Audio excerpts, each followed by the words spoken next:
ഞാൻ ചന്ദ്രൻ ചിറ്റിലഞ്ചേരി. ഞാനൊരു അടിപൊളി വളരെ ഹെൽത്തിയായ അടിപൊളി തോരനാണ് ഞാൻ തയ്യാറാക്കുന്നത്. അത് ചേനപ്പൂവും പച്ചപ്പയറും മുതിരയും കൂടിയുള്ളൊരു തോരനാണ്. അത് എങ്ങനെയാണ് തയ്യാറാക്കുന്നത് എന്ന് നോക്കാം. അതിനായി നമ്മൾക്ക് പറമ്പിൻ്റെ അറ്റത്ത് കുറച്ച് ചേന വെച്ചിട്ടുണ്ട്. കുറച്ച് ചേന വെക്കാനുണ്ട്. ആ വെക്കാനുള്ള ചേനയിൽ കുറച്ച് പൂ വന്നിട്ടുണ്ട്. അതൊന്ന് മുറിച്ചെടുക്കാം. ഇതാ ഇവിടെയാണ് ഞാൻ പറഞ്ഞ ചേനപ്പൂവ് ഇരിക്കുന്നത്.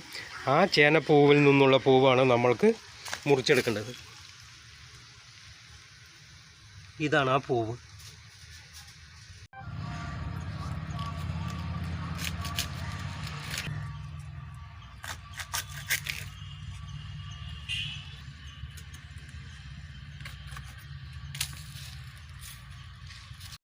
ഇതാണ് നമ്മൾ മുറിച്ചെടുത്ത ചേനപ്പൂവ്. ഈ ചേനപ്പൂവ് കൊണ്ടാണ് നമ്മളൊരു സ്പെഷ്യൽ ചേനപ്പൂ തോരൻ തയ്യാറാക്കുന്നത്.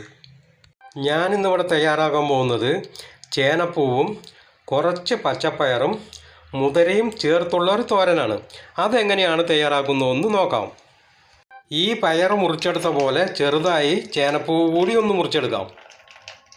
നമ്മൾക്ക് ഈ ചേനപ്പൂ മുറിച്ചെടുക്കുന്നതിന് മുന്നേ ഈ മുതിര ഒന്ന് വറുത്ത് വേവാൻ വയ്ക്കാം. മുതിര അടുപ്പത്ത് വേവാൻ വയ്ക്കുമ്പോൾ തന്നെ എരിവിനാവശ്യമായ കുറച്ച് പച്ചമുളക് കൂടി ചേർത്താം.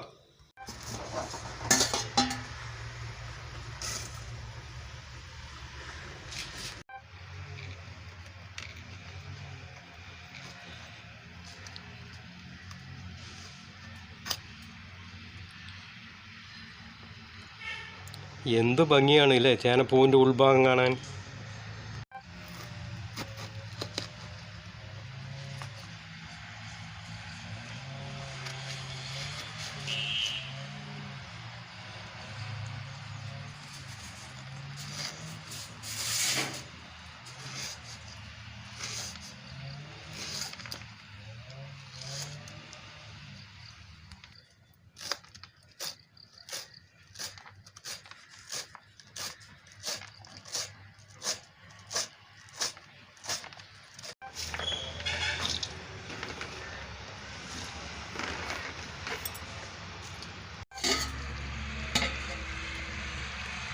മുതിര അടുപ്പത്ത് വെച്ച് വേവായിട്ടുണ്ട്.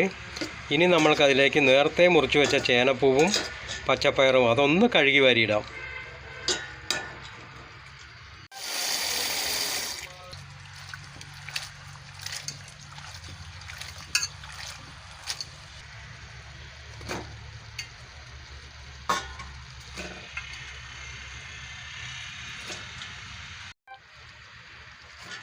അത് വേവാൻ ആവശ്യമായ വെള്ളമേ അതിനകത്തുള്ളൂ.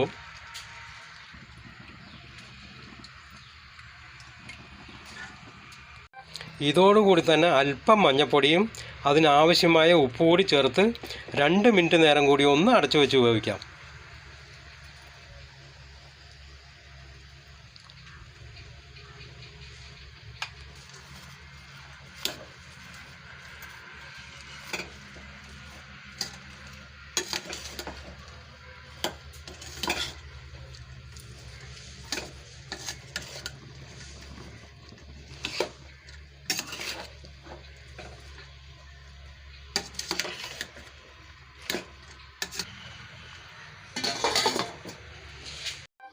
അതിനോടൊപ്പം തന്നെ കടുക് താളിക്കാൻ ആവശ്യമായ കുറച്ച് ചെറിയുള്ളിയും കുറച്ച് വെളുത്തുള്ളിയും കൂടി ഒന്ന് ചതച്ചെടുക്കാം.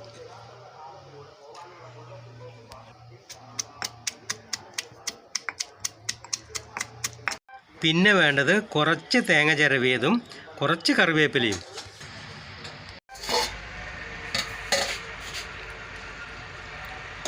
ഓ, വെള്ളമൊക്കെ വറ്റി നല്ല വേവായിട്ടുണ്ടല്ലോ. ഇനി നമ്മൾക്കതൊന്ന് കടുക് താളിച്ചെടുക്കാം.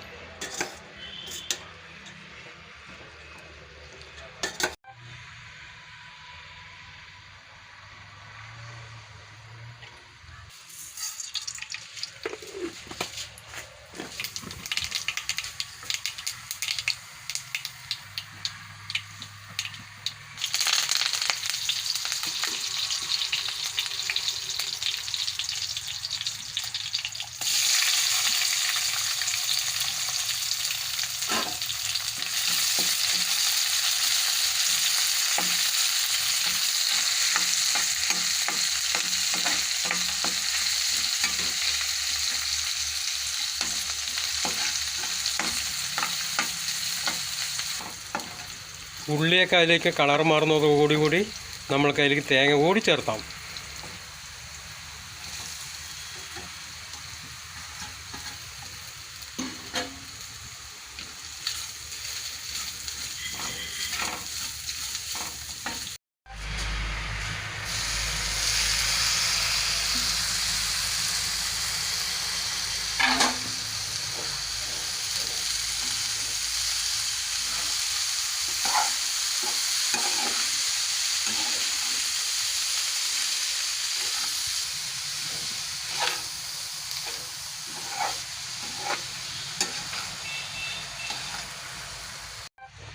വളരെ ഹെൽത്തിയും വളരെ ടേസ്റ്റിയും ആയിട്ടുള്ള ചേനപ്പൂ തോരൻ തയ്യാറായിട്ടുണ്ട്.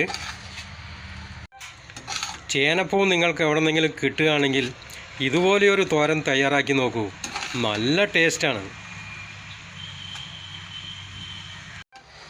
ഈ തോരൻ തയ്യാറാക്കിയ രീതി നിങ്ങൾക്ക് ഇഷ്ടപ്പെടുകയാണെങ്കിൽ ഒന്ന് ലൈക്ക് ചെയ്യുക, ഷെയർ ചെയ്യുക, സബ്സ്ക്രൈബ് ചെയ്യാത്തവരുണ്ടെങ്കിൽ ഒന്ന് സബ്സ്ക്രൈബ് ചെയ്യുക. ഓക്കെ.